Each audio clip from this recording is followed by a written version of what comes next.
నమస్కారం ఘంటారావానికి స్వాగతం. ముందుగా ప్రధానాంశాలు. రాష్ట్ర వ్యాప్తంగా ఘనంగా జాతీయ సమైక్యత వేడుకలు. పబ్లిక్ గార్డెన్లో మువ్వన్నెల జెండాను ఎగరేసిన సీఎం కేసీఆర్. ఉమ్మడి రాష్ట్రంలో తెలంగాణకు అన్యాయం జరిగిందన్న ముఖ్యమంత్రి. ప్రజా పోరాటాలు త్యాగాల ఫలితమే నేటి అభివృద్ధికి స్ఫూర్తిని వెల్లడి.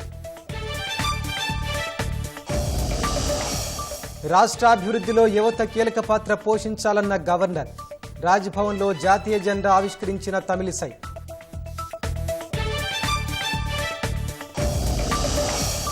హైదరాబాద్లో రెండో రోజు సాగుతున్న సిడబ్ల్యూసి సమావేశాలు. వచ్చే ఎన్నికల్లో గెలుపుపై వ్యూహ మథనాలు.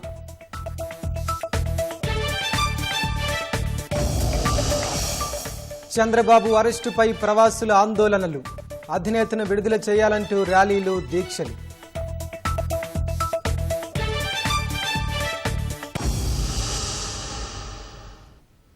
తెలంగాణ నేలపై పలు సందర్భాల్లో అనేక పోరాటాలు జరిగాయని, ఇక్కడి సమాజం ప్రాణాలను కూడా తృణప్రాయంగా భావించి గుండెలు ఎదురొడ్డి నిలిచిందని సీఎం కేసీఆర్ అన్నారు.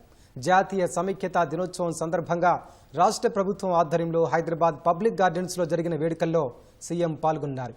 తెలంగాణ చరిత్రలో సెప్టెంబర్ 17కు ఓ ప్రత్యేకత ఉందన్న కేసీఆర్, భారత్లో హైదరాబాద్ అంతర్భాగమైన రోజును జాతీయ సమైక్యతా దినోత్సవంగా నిర్ణయించామని చెప్పారు. ఆనాటి ప్రజా పోరాట ఘట్టాలు, సామాన్యులు అసామాన్యులై చేసిన త్యాగాలు జాతి తలపుల్లో నిత్యం ప్రకాశిస్తూనే ఉంటాయన్నారు. దొడ్డి కొమరయ్య, చాకలి ఐలమ్మ, కుమ్రం భీం, రావి నారాయణ రెడ్డి లాంటి వీర యోధులకు నివాళులర్పిస్తున్నట్లు చెప్పారు. నాటి జాతీయోద్యమ నాయకుల స్ఫూర్తిదాయక కృషిని ఈ సందర్భంగా స్మరించుకుందామన్నారు. ఉమ్మడి రాష్ట్రంలో పాలమూరు జిల్లాది ఒక విషాదగాథన్న సీఎం, పాలమూరు రంగారెడ్డి ప్రాజెక్టుతో 6 జిల్లాలు సస్యశ్యామలమవుతాయని తెలిపారు. దేశం విభిన్న మతాలు, సంస్కృతులు, జాతులు, భాషలు, కులాలు, తెగల సమ్మేళనం. ఆంధ్రప్రదేశ్ రాష్ట్రంలో పాలమూరు జిల్లాది ఒక విషాద గాథ. పాలమూరు రంగారెడ్డి ఎత్తిపోతల పథకానిది ఒక పోరాట చరిత్ర. 1956లో ఆంధ్రప్రదేశ్ రాష్ట్రం ఏర్పడడం వల్ల అధికంగా నష్టపోయిన జిల్లా పాలమూరు జిల్లా. ఫజల్ అలీ కమిషన్ సిఫార్సుల మేరకు హైదరాబాద్ రాష్ట్రం కొనసాగి ఉంటే అప్పర్ కృష్ణా, తుంగభద్ర, భీమా ఎడమకాలువ ద్వారా 7 లక్షల ఎకరాలకు సాగునీరు అంది ఉండేది. ఆంధ్రప్రదేశ్ ఏర్పాటు వల్ల ఈ అవకాశం కోల్పోయాం. పాలమూరు జిల్లాలో అప్పట్లో వ్యవసాయ యోగ్యమైన భూమి 35 లక్షల ఎకరాలుగా, ఉమ్మడి రాష్ట్రంలో సాగునీటి సౌకర్యం ఉన్న భూమి కేవలం 4.5 లక్షల ఎకరాలు మాత్రమే. దీంతో పాలమూరు ప్రజలకు బతుకుదెరువు కోసం వలసలే గతి అయ్యాయి. 60 ఎకరాల భూమి ఉన్న రైతు కూడా పొట్టచేత పట్టుకొని పట్టణానికి వలస వచ్చి కూలీ పనులు చేసుకునే దుస్థితికి మనందరం కన్నీటి సాక్షులమే. తెలంగాణ ఉద్యమం ఉవ్వెత్తున లేచిన సందర్భంలో తెలంగాణ రిటైర్డ్ ఇంజనీర్లు 2005లో పాలమూరు రంగారెడ్డి ఎత్తిపోతల పథకం రూపకల్పన చేసి అప్పటి ఉమ్మడి రాష్ట్ర ప్రభుత్వానికి నివేదిక ఇస్తే ఆనాటి పాలకులు దాన్ని బుట్టదాఖలు చేశారు. జిల్లా నాయకుల్లో దాన్ని పట్టించుకున్న వారే లేరు. తలాపన కృష్ణమ్మ పారుతున్నా నాటి ఉమ్మడి పాలకుల నిర్లక్ష్యం, వివక్షతో తాగునీరు, సాగునీటికి నోచుకోక దశాబ్దాల పాటు ఉమ్మడి పాలమూరు రంగారెడ్డి జిల్లాలు అనేక కష్టాలు, నష్టాలు, బాధలు అనుభవించాయి.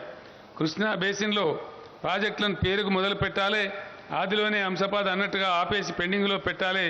ఇది ఆనాటి ఉమ్మడి రాష్ట్ర పాలకుల వైఖరి.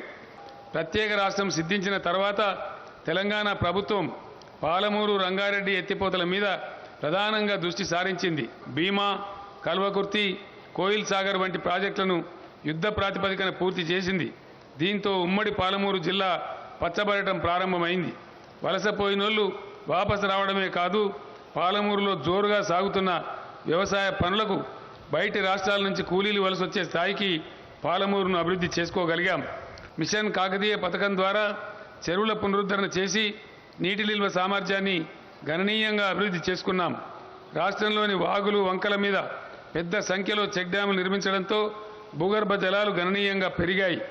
రాష్ట్రంలో సుభిక్షమైన పరిస్థితులు నెలకొన్నాయి. ధ్యేయమును బట్టి ప్రతి పని దివ్యమగును అన్నదానికి బీఆర్ఎస్ ప్రభుత్వం చిత్తశుద్ధితో సాధిస్తున్న అద్భుత ఫలితాలే ఉదాహరణ. వైద్య విద్యలో నూతన విప్లవం. దేశంలోకెల్లా అత్యుత్తమ వైద్య సేవలు అందిస్తున్న అగ్రగామి రాష్ట్రంగా తెలంగాణ గొప్ప ప్రగతిని సాధించింది. రాష్ట్రంలో ప్రజల ఆకాంక్షలు నెరవేర్చే గురుతర బాధ్యతను తన భుజస్కంధాలపైనే మోపారని సీఎం తెలిపారు. రాష్ట్రం సాకారమైన నాటి నుంచి జరుగుతున్న అభివృద్ధి సంక్షేమ కార్యక్రమాలు యావత్ దేశానికి ఆదర్శంగా నిలిచాయన్న ఆయన 76 ఏళ్ల స్వాతంత్ర్యం తర్వాత కూడా పేదరికం, నిరుద్యోగం, సాంఘిక వివక్ష దేశాన్ని పట్టిపీడిస్తుండడం దురదృష్టకరమన్నారు. 2014లో ప్రభుత్వ ప్రైవేట్ రంగంలో కలిపి మొత్తం 2850 మెడికల్ సీట్లు మాత్రమే ఉండగా ఇవాళ మూడింతలు పెరిగిపోయాయి. ప్రతి ఏటా 10,000 మంది డాక్టర్లను తయారు చేసే స్థాయికి తెలంగాణ చేరుకుంటుందని తెలియజేయడానికి నేను గర్విస్తూ ఉన్నాను. రాష్ట్రంలో వైద్య సేవలు మరింత విస్తరించాలని, నిరుపేదలకు కూడా సూపర్ స్పెషాలిటీ వైద్యాన్ని అందుబాటులోకి తేవాలన్న లక్ష్యంతో ప్రభుత్వం పెద్ద సంఖ్యలో సూపర్ స్పెషాలిటీ ఆసుపత్రులను నిర్మిస్తున్నది. వరంగల్ నగరంలో 1,116 కోట్ల రూపాయల వ్యయంతో 2,458 పడకల సామర్థ్యంతో సూపర్ స్పెషాలిటీ ఆసుపత్రి నిర్మాణం వేగంగా సాగుతున్నది. హైదరాబాద్ నగరానికి నాలుగు వైపులా 4 టిమ్స్ సూపర్ స్పెషాలిటీ ఆసుపత్రులు నిర్మించుకోవడం జరుగుతున్నది. మరో 2,000 పడకలతో నిమ్స్ ఆసుపత్రిని విస్తరించడం జరుగుతున్నది. నూతన భవనాల పనులకు ఈ మధ్య నేనే స్వయంగా శంకుస్థాపన కూడా చేయడం జరిగింది. నిజాంపై అలుపెరగని పోరాటం అచంచల దేశభక్తికి నిదర్శనమని కేంద్ర హోంశాఖ మంత్రి అమిత్ షా అన్నారు. హైదరాబాద్ విముక్తికి అమరులైన వీరులందరికీ నివాళులర్పిస్తున్నట్లు చెప్పారు. తెలంగాణ విమోచన దినోత్సవం గురించి దేశ ప్రజలందరికీ తెలియాలన్న కేంద్ర హోంమంత్రి సర్దార్ వల్లభాయ్ పటేల్ చొరవతో హైదరాబాద్ సంస్థానానికి విముక్తి కలిగిందని తెలిపారు. ఓటు బ్యాంకు రాజకీయాల కోసం గత పాలకులు తెలంగాణ విమోచన వేడుకలు నిర్వహించలేదని విమర్శించారు. समग्र तेलंगाना क्षेत्र की जनता के लिए नर्क की यातनाओं से भी कठिन दिन थे. सरदार पटेल ने इस क्षेत्र की जनता की भावनाओं को सम्मान देते हुए 400वें दिन पर इस क्षेत्र को आजाद किया. कई संगठनों ने संघर्ष किया. आर्य समाज, हिंदू महासभा, उस्मानिया यूनिवर्सिटी में छेड़ा गया वंदे मातरम आंदोलन, बिदर क्षेत्र के किसानों द्वारा रचे गए लोक संघर्ष के गीत और आंदोलन और युवाओं ने साथ में मिलकर तेलंगाना मुक्ति का जो आंदोलन किया था उसको अंतिम स्वरूप देने का काम हमारे श्रद्धेय लोह पुरुष सरदार पटेल ने किया. కేంద్ర ప్రభుత్వం ఆధ్వర్యంలో సికింద్రాబాద్లోని పరేడ్ గ్రౌండ్లో తెలంగాణ విమోచన దినోత్సవం నిర్వహించారు. ఈ వేడుకలో అమిత్ షాతో పాటు కేంద్ర మంత్రి, భాజపా రాష్ట్ర అధ్యక్షుడు కిషన్ రెడ్డి తదితరులు పాల్గొన్నారు. తొలుత అమరవీరుల స్తూపం వద్ద అమిత్ షా నివాళులర్పించారు. అనంతరం జాతీయ పతాకాన్ని ఆవిష్కరించారు. ఆ తర్వాత భద్రతా బలగాల నుంచి ఆయన గౌరవ వందనం స్వీకరించారు. हमारे आज के समारोह के मुख्य अतिथि श्री अमित शाह केंद्रीय गृह एवं सहकारिता मंत्री, एक कुशल राजनीतिज्ञ हैं. పాల్గొనున్నారు. గౌరవ వందనాన్ని స్వీకరిస్తూ ఉన్నారు కేంద్ర మంత్రివర్యులు, కార్యక్రమ ముఖ్య అతిథి. पुनः पहुंच चुका है मंच के पास. आज हमारे लिए अत्यंत ही गर्व.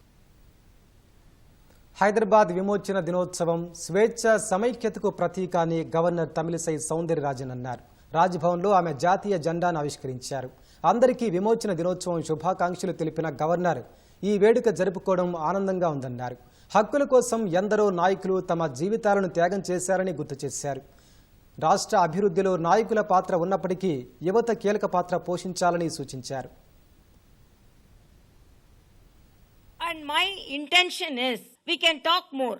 Large number of celebrations are happening. I'm really very happy because this is the gratitude we show to our martyrs and fighters who tried to free Hyderabad. At the same time, we have to put a small thing into action. So I thought each and every year, Raj Bhavan can take forward a simple message which can be practiced by all the youngsters, all the people of Telangana. So I thought this year we will take forward the message of CPR, cardiopulmonary resuscitation. Telangana saves life. That is the message from Raj Bhavan this year. Telangana శాసన మండలిలో జాతీయ సమైక్యతా దినోత్సవ వేడుకలు ఘనంగా నిర్వహించారు. శాసన సభాపతి పోచారం శ్రీనివాస్ రెడ్డి, మండలి చైర్మన్ గుత్తా సుఖేందర్ రెడ్డి పాల్గొని ముందుగా పోలీసుల గౌరవ వందనం స్వీకరించారు. అంబేద్కర్ విగ్రహానికి నివాళులర్పించారు. అనంతరం అసెంబ్లీ వద్ద పోచారం జాతీయ జెండాను ఆవిష్కరించారు. మండలిలో జాతిపిత మహాత్మా గాంధీ చిత్రపటానికి పూలమాల వేసి గుత్తా నివాళులర్పించారు. మండలి ప్రాంగణంలో పలువురు ఎమ్మెల్సీలతో కలిసి జాతీయ పతాకాన్ని ఆవిష్కరించారు.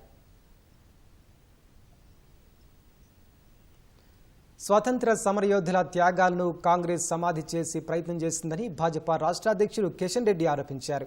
ఈ రోజుకి స్వాతంత్ర వేడుకలను జరిపేందుకు ఆ పార్టీ సిద్ధంగా లేదని దుయ్యబట్టారు. విమోచనం కోసం మొదటిసారి గొంతెత్తిన పార్టీ భాజపా అని పేర్కొన్న కిషన్ రెడ్డి కాంగ్రెస్ బాటలోని భారాస కూడా విమోచన దినాన్ని విస్మరించిందని మండిపడ్డారు. భాజపా రాష్ట్ర కార్యాలయంలో జాతీయ జెండాను ఎగరేశారు. తెలంగాణ ప్రజలను నిర్లక్ష్యం చేస్తా ఉంది కాంగ్రెస్ పార్టీ. వాళ్ళ స్వాతంత్ర దినోత్సవాలు కూడా జరుపుకునేటువంటి ఆలోచన ఈ కాంగ్రెస్ పార్టీ చేయలేదు. అనేక వేలాది మంది స్వతంత్ర సమరయోధుల త్యాగాలు, లక్షలాది మంది ప్రజల పోరాటాలు ఈ యొక్క కాంగ్రెస్ పార్టీ ప్రభుత్వము ఆ రోజు ఈ చరిత్రను సమాధి చేసేటువంటి ప్రయత్నం చేసింది, చాప కింద పెట్టేటువంటి ప్రయత్నం చేసింది. అనేక మంది మహానుభావులు ఆ రోజు భూమి కోసం, భుక్తి కోసం, స్వేచ్ఛ స్వాతంత్ర్యం కోసం నిజాం యొక్క తుపాకులను ఎదురొడ్డి ప్రాణాలకు తెగించి అనేక మంది బలిదానాలై నిజాం సైన్యంతో నిరంతరమైనటువంటి పోరాటం కొనసాగించి ఈ ప్రాంతానికి స్వాతంత్రం వచ్చి 3 రంగుల జెండా ఎగినటువంటి సెప్టెంబర్ 17th విమోచన ఉత్సవాలు జరపకుండా కాంగ్రెస్ పార్టీ ఘోరమైనటువంటి తప్పుదం చేసింది. ఈ తరానికి, యువతరానికి, నవతరానికి ఈ చరిత్ర తెలియకుండా అనేక రకాలుగా అన్యాయం చేసినటువంటి చరిత్ర కాంగ్రెస్ పార్టీది. ఆ తర్వాత అధికారంలోకి వచ్చినటువంటి బీఆర్ఎస్ పార్టీ కూడా కాంగ్రెస్ బాటలోనే ప్రయాణం చేస్తా ఉంది. రాష్ట్ర వ్యాప్తంగా జాతీయ సమైక్యత వేడుకలు ఘనంగా జరిగాయి. హైదరాబాద్ జీహెచ్ఎంసీ ప్రధాన కార్యాలయంలో సమైక్యత ఉత్సవాలను వైభవంగా నిర్వహించారు. వేడుకల్లో పాల్గొన్న మేయర్ విజయలక్ష్మి జాతీయ పతాకాన్ని ఎగరవేశారు. జాతీయ సమైక్యత వేడుకల సందర్భంగా మెదక్ కలెక్టరేట్లో జాతీయ పతాకాన్ని మంత్రి తలసాని ఆవిష్కరించారు. ఉమ్మడి వరంగల్ జిల్లా వ్యాప్తంగా సమైక్యత దినోత్సవాన్ని ఘనంగా నిర్వహించారు. జిల్లాలో జరిగిన వేడుకల్లో శాసన మండలి డిప్యూటీ చైర్మన్ బండా ప్రకాష్ జెండాను ఎగరవేశారు. సిద్దిపేటలో జాతీయ సమైక్యత వేడుకల్లో పాల్గొన్న మంత్రి హరీష్ రావు జాతీయ జెండాను ఎగరేశారు. పెద్దపల్లి కలెక్టరేట్లో ఆ వేడుకల్లో పాల్గొన్న ప్రభుత్వ చీఫ్ విప్ భానుప్రసాద్ రావు జాతీయ జెండాను ఆవిష్కరించారు.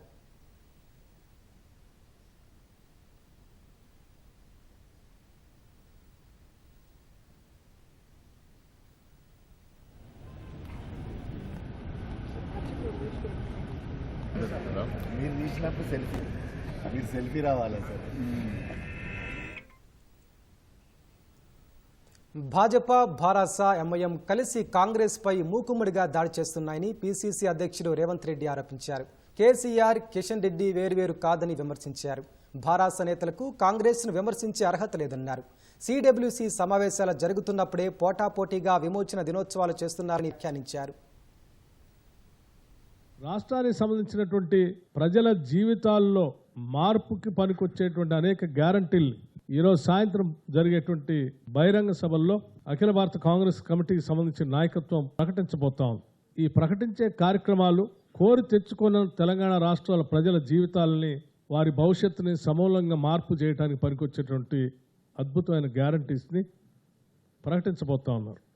మా జాతీయ నాయకత్వం ప్రకటించబోయే గ్యారంటీలను రేపటి నుంచి గ్రామాలలో లబ్ధిదారులకు గ్యారంటీ కార్డులు పంచిపెట్టే కార్యక్రమాన్ని జాతీయ నాయకత్వం అంతా తీసుకోబోతుంది.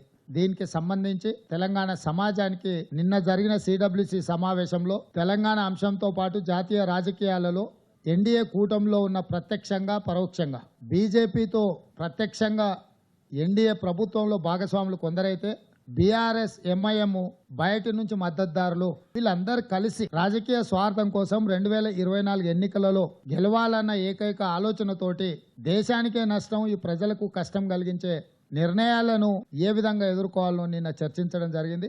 ఏ ప్రాజెక్టులు పూర్తి చేయలే. ఇన్నాళ్ళు కాళేశ్వరం అన్నాడు. కాళేశ్వరం మన వరదలలో కొట్టుకపోయింది. కాళేశ్వరం 1,00,000 కోట్లు తిన్నాడు.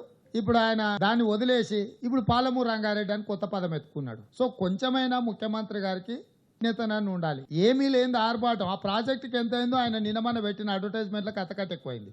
ఆ పైసలు పెడితే మహబూబ్నగర్ జిల్లాలో అలంపూర్లో 2010లో కొట్టుకుపోయిన వరదల ఇండ్లు పోయిన వాళ్ళకి బంజారాహిల్స్లో ఇల్లు అమ్మి ఇల్లు కట్టిస్తా అన్నాడు. ఇంతవరకు అలంపూర్లో ఒక్కరికి కూడా ఇల్లు కట్టియలే. ఈయన వచ్చినాక 10 ఏళ్ల ప్రభుత్వం పైసలు కూడా.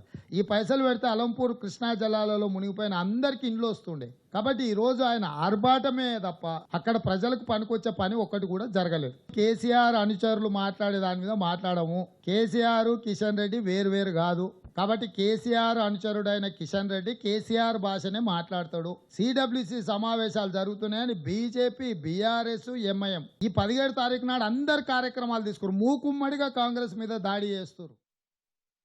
దేశ చరిత్రలో ఇదో చారిత్రక క్షణమని, భారత శక్తిని ప్రపంచమంతా గుర్తించిందని ఉపరాష్ట్రపతి, రాజ్యసభ చైర్మన్ జగదీప్ ధన్కడ్ అన్నారు.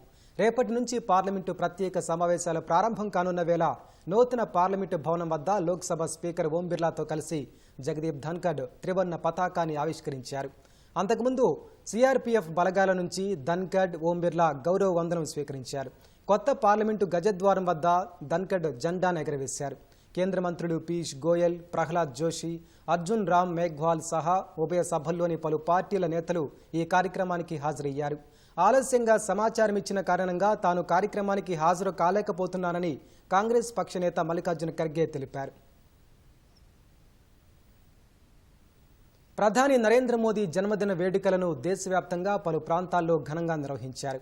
పశ్చిమ బెంగాల్లో చిన్నారుల్లో మోదీలా దుస్తులు ధరించి 73వ వసంతంలోకి అడుగుపెట్టిన ప్రధానికి వినూత్నంగా శుభాకాంక్షలు తెలిపారు. ఉత్తరప్రదేశ్ కాన్పూర్లో మోదీకి జన్మదినం సందర్భంగా ప్రత్యేక పూజలు నిర్వహించిన భాజపా శ్రేణులు ప్రజలకు మిఠాయిలు పంచిపెట్టాయి. ఉత్తరాఖండ్లో మోదీ పుట్టినరోజు సందర్భంగా నిర్వహించిన మారథాన్లో సీఎం పుష్కర్ సింగ్ ధామీ పాల్గొన్నారు. గుజరాత్లోని అహ్మదాబాద్లో మోదీ జన్మదిన వేడుకలను వినూత్నంగా నిర్వహించారు. దివ్యాంగులతో కలిసి క్రూయిజ్ రెస్టారెంట్లో ప్రధాని పుట్టినరోజును ఘనంగా నిర్వహించారు. 73వ వసంతంలోకి అడుగుపెట్టిన ప్రధాని నరేంద్ర మోదీకి పలువురు ప్రముఖులు జన్మదిన శుభాకాంక్షలు తెలిపారు. ప్రధాని మోదీకి సామాజిక మాధ్యమం ఎక్స్ వేదికగా పుట్టినరోజు శుభాకాంక్షలు తెలిపిన రాష్ట్రపతి ద్రౌపది ముర్ము, మోదీ దూరదృష్టి, బలమైన నాయకత్వంతో దేశం ప్రతి రంగంలో అభివృద్ధి చెందాలని ఆకాంక్షించారు. మోదీ దార్శనికత దేశాన్ని అసాధారణ ప్రగతి వైపు నడిపిస్తున్నాయని ఉపరాష్ట్రపతి జగదీప్ ధన్కడ్ ట్వీట్ చేశారు. మోదీ ఘనత దేశ చరిత్రలో నిలిచిపోతుందన్నారు. నవభారత రూపశిల్పి మోదీకి జన్మదిన శుభాకాంక్షలంటూ అమిత్ షా ట్వీట్ చేశారు. తరతరాల దేశ వారసత్వం ఆధారంగా దేశానికి మోదీ బలమైన పునాది వేశారంటూ షా కొనియాడారు. మోదీ భారత ప్రతిష్టను విశ్వవ్యాప్తం చేశారని రక్షణ మంత్రి రాజ్నాథ్ సింగ్ అన్నారు. తమ లక్ష్యం అణగారిన వర్గాల అభ్యున్నతి అని భాజపా జాతీయ అధ్యక్షుడు నడ్డా అన్నారు. ఢిల్లీలోని ద్వారకలో ఇంటర్నేషనల్ కన్వెన్షన్ అండ్ ఎక్స్పో సెంటర్ను ప్రధాని మోదీ ప్రారంభిస్తున్నారు. ప్రత్యక్ష ప్రసారం ద్వారా చూద్దాం. माननीय प्रधानमंत्री जी के द्वारा इस कन्वेंशन सेंटर का नामकरण यशोभूमि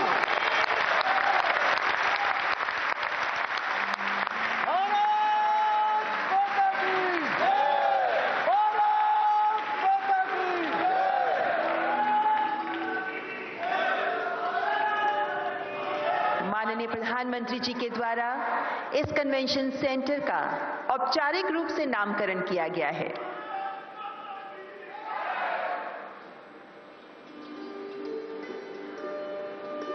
ये यशोभूमि भारत के यश को दूर दूर तक फैलाने में अपना योगदान देगी, ये उम्मीद कर सकते हैं.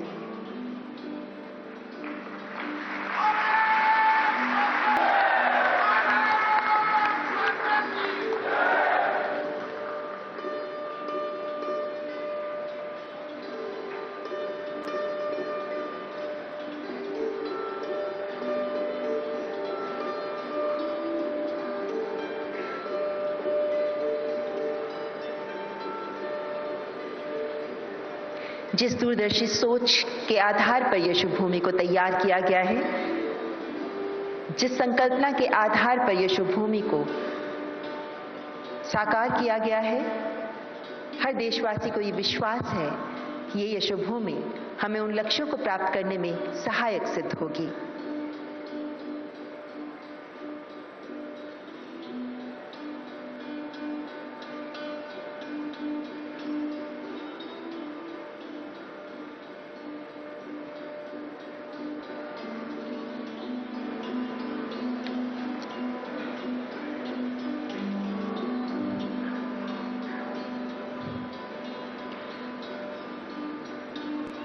यहाँ माननीय प्रधानमंत्री जी को डिजिटल डिस्प्लेस के माध्यम से यशोभूमि के बारे में विस्तृत जानकारी दी जा रही है।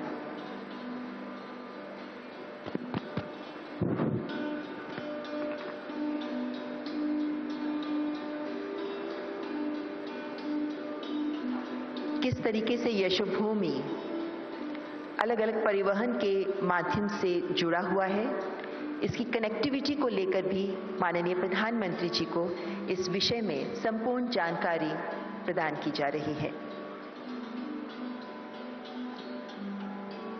इसके बाद यशोभूमि में प्रवेश करते हुए माननीय प्रधानमंत्री जी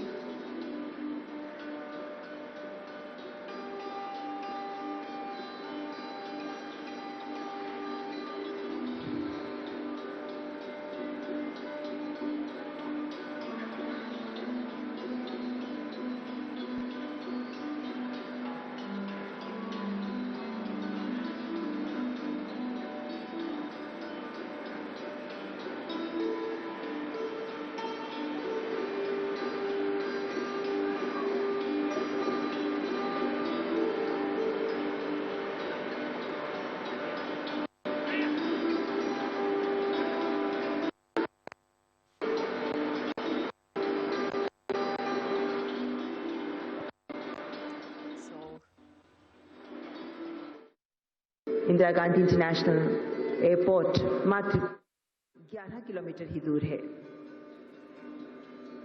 इस तरह से इसकी लोकेशन स्थापित की गई है कि यहां विभिन्न माध्यमों से यहां पहुंचा जा सकता है।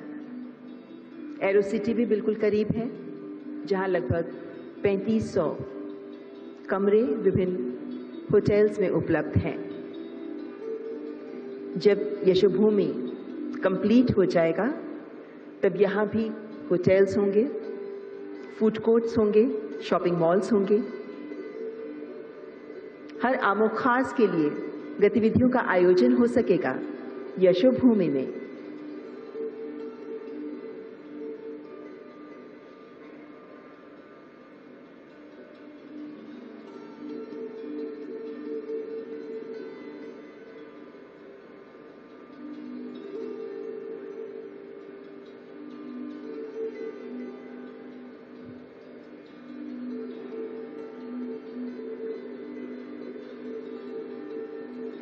माननीय प्रधानमंत्री जी की दूरदर्शी सोच का परिणाम है यशोभूमि।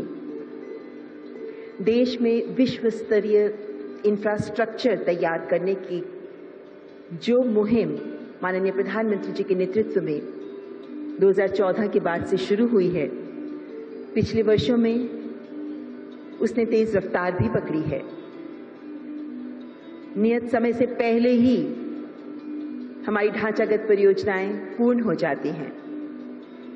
माननीय प्रधानमंत्री जी हमेशा कहते हैं कि जिन योजनाओं का वे शिलान्यास करते हैं उसका उद्घाटन भी वही करते हैं, और ये दिखाता है कि किस तरीके से समर्पित भाव से केंद्र सरकार काम कर रही है। माननीय प्रधानमंत्री जी का कुछ ही पलों में इस सभागार में आगमन होने वाला है।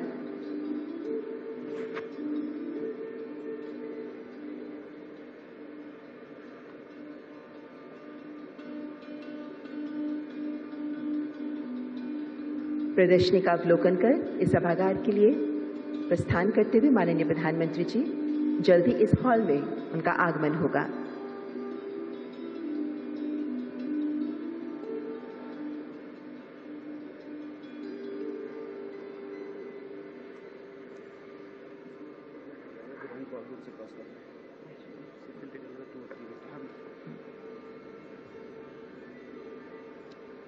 एग्जीबिशन हॉल से माननीय प्रधानमंत्री जी को इस यशोभूमि का इंफ्रास्ट्रक्चर अंदर से दिखाया जा रहा है, जिसमें शामिल है ग्रैंड बॉलरूम। और कुछ ही देर में प्रधानमंत्री नरेंद्र मोदी यशोभूमि का उद्घाटन करने के बाद जो प्रधानमंत्री विश्वकर्मा योजना है उसकी शुरुआत करेंगे और उसकी सौगात देश को देंगे। जैसा कि आपको पता है कि पहली बार इस साल के बजट में इस योजना की घोषणा की गई थी और उसके बाद प्रधानमंत्री नरेंद्र मोदी ने 15 अगस्त को लाल किले की प्राचीर से इस बहुत ही महत्वपूर्ण योजना को देश में लागू करने की घोषणा की और उसके कुछ ही महीनों के बाद आज 17 सितंबर का वो दिन आ ही गया जब इस योजना को राष्ट्र को समर्पित किया जा रहा है। जैसा कि आपको पता है कि ये प्रधानमंत्री विश्वकर्मा योजना कुल मिलाकर के 13,000 करोड़ रुपए की योजना है, जिस पर केवल केंद्र की तरफ से 13,000 करोड़ रुपए खर्च किए जाएंगे। जैसा कि आपको पता है कि पारंपरिक जो शिल्प हैं, परंपरागत जो कामगार हैं, उनको कौशल विकास की सहायता उपलब्ध कराना या फिर वित्तीय सहायता उपलब्ध कराना, ये राज्यों का भी विषय है और बहुत सारे राज्य इसमें अपने अपने तरीके से योजनाओं के जरिए काम करते रहे हैं। लेकिन केंद्र की तरफ से इस महत्वपूर्ण योजना की घोषणा सबसे पहले बजट में की गई और बजट अनाउंसमेंट को ही आज अमली जामा पहनाते हुए नई दिल्ली के द्वारका में